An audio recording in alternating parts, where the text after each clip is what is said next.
All right, hi. So this is the first time doing this. I wanted to do a full recording of my process of how I do an animation.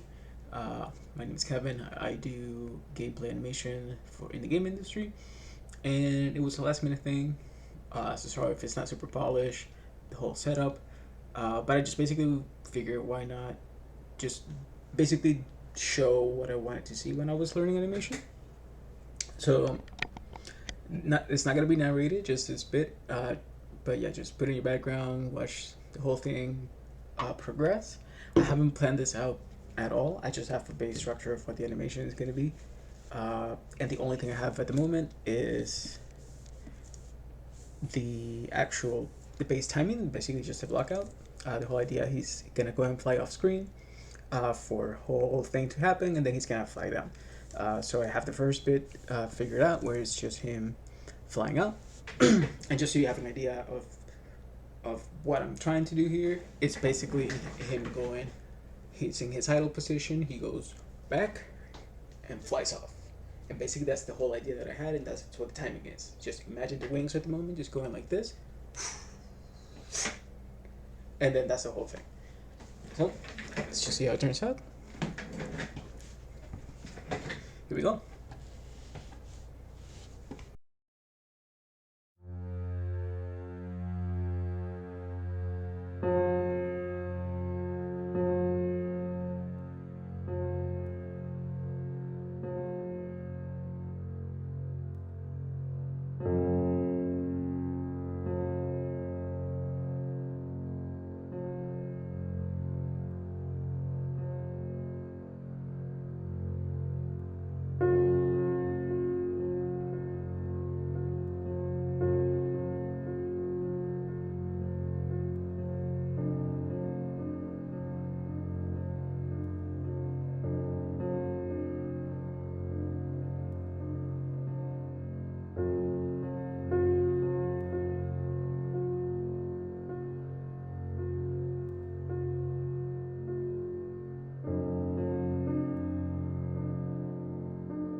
All right, so after that first session, we got this for the Black and Plus, and this from the first blockout that we saw earlier to this.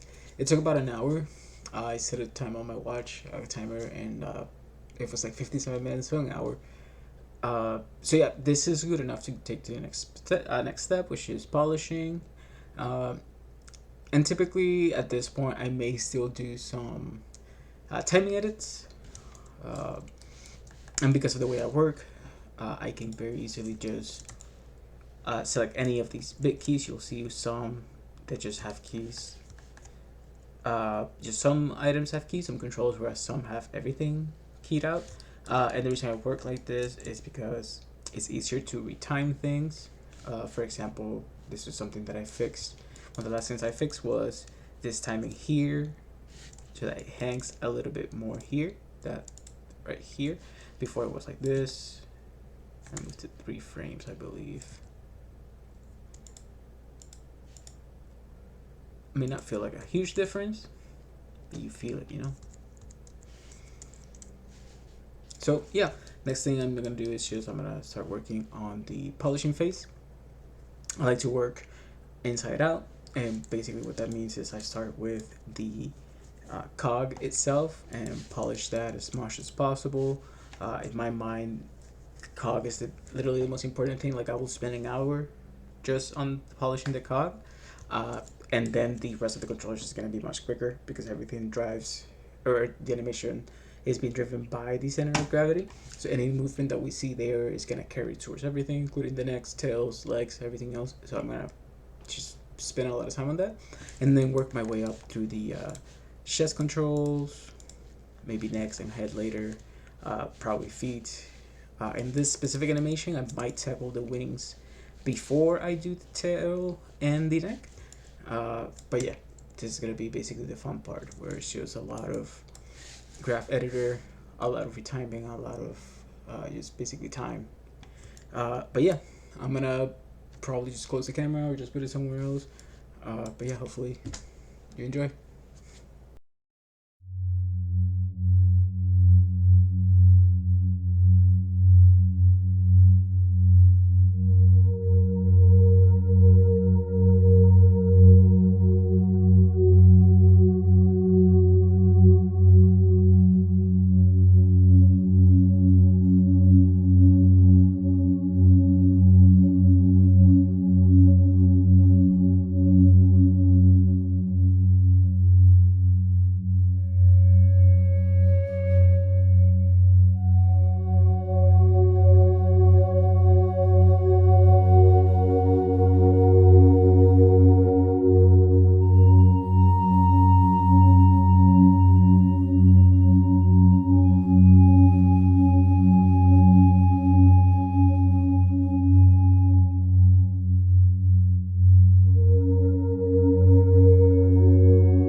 Alrighty, so after some time with the actual uh, base blocking of the animation that I had for the second part of the attack, where again, first part of the attack he flies off screen, second part of the attack he just comes down. In between all that, there's stuff that flies down, but that's more VFX down the line. For us, the main thing that I had before was just the base timing with no poses whatsoever. I spent some time with that initial timing that I had and just added poses on top of it. Main thing I wanted to hit here was just how the body would move. You can see it's still sort of a little bit janky. It's done and nowhere near final. This would be considered, I guess, a block plus. But basically, what I would have is just the base timing, some basic poses, and for the poses, I just wanted his body to follow the line of action. You can see here with the neck is still not perfect. As I continue tweaking the center of gravity, just polishing that, things will change. But that is why I work inside out, center of gravity, through the spines, through the necks, to the head, and then I go either tail, wings, or just for the legs and the arms. But main reason is because, again, anything I do to the center of gravity is gonna end up affecting everything, so I always want to tackle that first. And from here on, it's just start polishing everything, making good poses, making sure the timing feels great, making sure nothing feels janky, kind of like how it does here. Uh, and yeah, just continue having fun.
so I think this is a good spot to leave this one for now.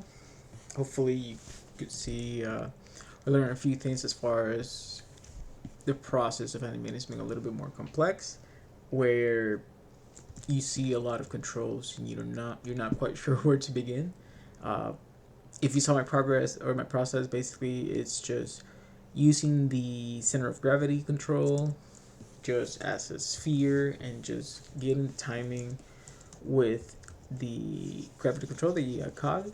Uh, in this case, this rig, we were using the legs and the arms as FK.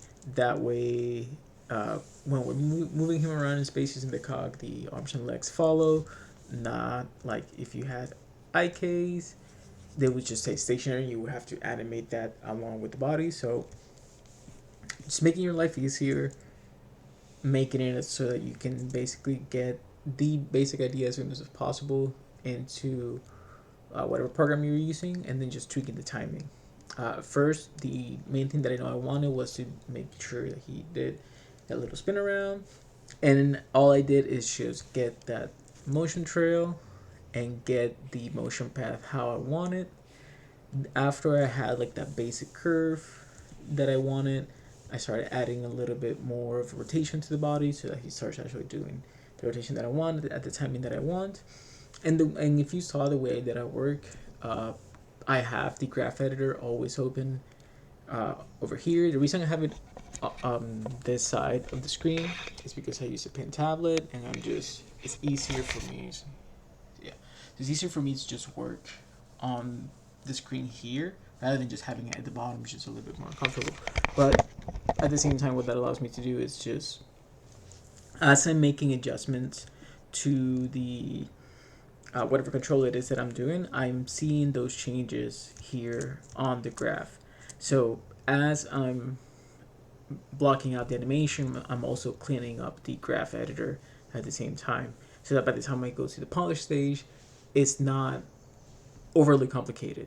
The timing is there, majority of the work of the graph editor is there. It's just a matter of start deleting keys, moving keys around, getting those curves how I want them, where I want them, and basically just getting it to a point where, or at least rather I should say, that my process is just working along both graph editor and the 3D viewport, so that by the time I go to that polish stage, it's basically just me relaxing, listening to music, finishing the animation with the fun part. And then it's just adding a little bit more detail on top of that.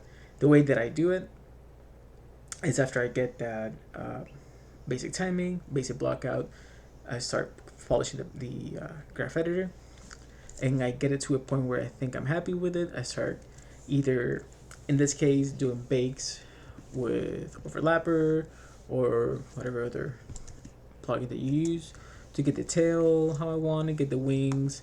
But even before I do any bakes, I always do the overlapping myself even a little bit just to get that follow through how I want it. The way I do it is with Animbot. They have these tools, time offsetter, stagger, and just time offset in general. They both serve their uses, and if you saw, I used them quite a bit. But the way that I do the tail is, or the tail or the neck or whatever, the wings, is the same thing. I animate it myself. I get the timing myself. Every single control, not just the base controller that controls the rest of the wing. I animate every single controller. I then clean the graph decently enough. Use that time offsetter myself so that I get it to a point where you can feel that flowiness without even running any overlapper. And then on top of that, I run the overlapper. That way you can control the animation that you get with the overlapper. If you only do the base controller, you're just basically letting the overlapper do whatever it wants because it's only taking that first controller. Whereas if you have processing every key, the overlapper script will take that into consideration so that it tries to maintain the original pose, just adding physics on top of that. And then the other thing I do is I just create a new layer and I start adding controls to the new layer and just adding overall tweaks. You can see that here, this layer right here, I can turn it on and off, and you can see mainly is that center of gravity control and just start adding a little bit more detail, a little bit more oomph. Maybe something feels a little bit floaty. With that, I can start detailing that little impact, that little those curves that maybe got missed, or those little jumps and little movements that I had originally, but by cleaning the graph, maybe I lost a little bit. I then create a new layer to just re-add those things. It could be something as simple as maybe after all the uh, overlappers that we do, stuff starts clipping through the floor. I used a new layer just to make sure nothing clips through, whether it's taking the wing controls and actually taking each control and just making sure that it's actually contacting with the floor, or just raising the cog so that those wings are not overlapping. And I basically just start doing that. In this case of the dragon, you can see every time he flaps the wings, his body raises. That was with the different layer. You can see without the layer, nothing really happens with the wings. I just had the wings there just to get the idea of the animation, what should happen. Uh, After I do the bake, after I do everything, then I do that new layer, and then I add those little movements. You see, then it starts bringing everything together. It could be something on this new layer as simple as just offsetting one arm or one leg so that one goes a little bit faster than the other one, or they both do the same movement, but you want to go a little bit first. So again, offsetting it. I start doing those little tweaks with a new layer so that if at any point I need to change anything on the animation, I get some feedback, I can just change the base animation, turn on and off the layer, and not have to have those offsets on the base layer of the animation.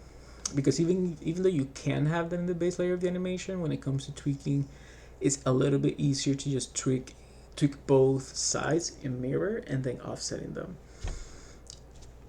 Really depends how you prefer to work. But hopefully you were able to learn something, at least have fun watching someone animate it. I know I always find it fun, even if it's in Timelapse. And every now and then you see something, it just catches your eye, stays in your mind, and then you end up using it down the road. So yeah, if you like this and want to see more, do let me know. This is the first time I do anything like this. Out of curiosity, for any of you that want to know how long it took from beginning to end, I work in sessions, so the first animation took something like 2 to 3 hours. This one took something like 2 to 3 hours as well. But yeah, it varies. Simple characters, less controls, much faster animations. Things like this where you're just experimenting and going with the flow and see how it works. You just have a general idea of what the ability in game is going to be and a rough guideline, and you get to have fun. But yeah, leave a comment. Let me know what you thought, like or dislike. Let me know. Cheers.